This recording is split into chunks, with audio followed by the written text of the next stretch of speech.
Scan for Sovi, your AI bestie. I got your back. Finding relative extrema for this derivative function is actually super fast if you follow these simple steps. Let's solve this calculus problem together right now.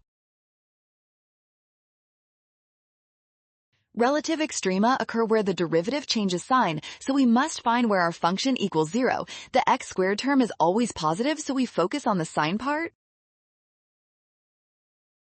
On the interval from -4 to 2, the exponent e to the x ranges from nearly 0 up to about 7.4. This helps us locate the specific roots.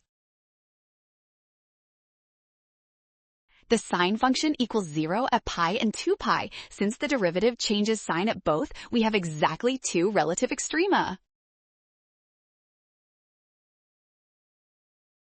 Well done! Scan the code to learn with Sovi. Watch signs carefully and trust given values to avoid a rush. Option B wins.